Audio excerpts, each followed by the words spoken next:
السلام علیکم ورحمۃ اللہ تعالیٰ وبرکاتہ۔ دوستوں میرے چینل پر بنے رہیں۔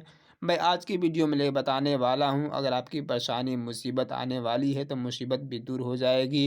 اگر آپ سفر کے لیے جا رہے ہیں یا کوئی مصیبت ہے، کوئی پریشانی ہے، تو سب سے پہلے آپ نماز پڑھتے ہیں تو نماز میں سورہ کافرون پڑھیں۔ سورہ کافرون 6 آیت کی ہے، زیادہ بڑا سورہ بھی نہیں ہے، ایک دم 6 آیت ہے، اس کو آپ یاد کریں اور فجر کی نماز میں خاص پڑھیں۔ اور مغرب کی نماز پڑھتے ہیں تو مغرب کی نماز میں صحابہ کرام بھی یہی سورہ پڑھا کرتے تھے۔ اس کی فضیلت بہت بڑی ہے، اس کی ادائیگی کے ساتھ حضرت ابراہیم علیہ السلام اور بہت سارے نبی بھی سورہ کافرون کی فضیلت بتائے ہیں۔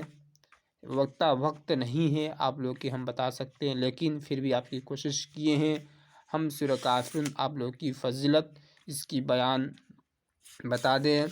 6 آیت کی ہے، لیکن جو آپ مغرب کی نماز کے بعد پڑھیے گا،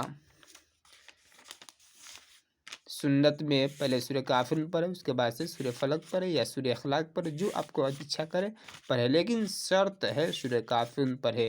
اگر آپ کے سر میں درد ہے تو سورہ کافرون کی تلاوت کیا کیجیے، سونے جائیں تو سورہ کافرون کا تلاوت کریں، انشاءاللہ آپ کی ہر مصیبت پریشانی دور ہو جائے گی۔ آئیے پڑھتے ہیں سورہ کافرون۔ دیکھیے سورہ کافرون ایک دم چھوٹا آیت ہے، 4 کل میں سب سے پہلا کل سورہ کافرون ہے، یاد رکھیے گا۔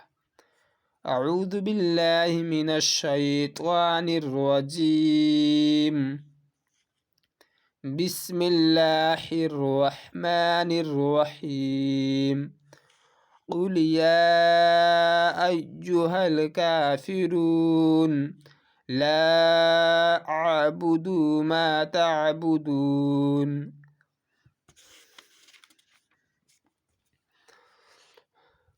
ولا انتم عابدون ما اعبد ولا انا عابد ما عبدتم ولا انتم عابدون ما اعبد لکم دینکم ولی دین۔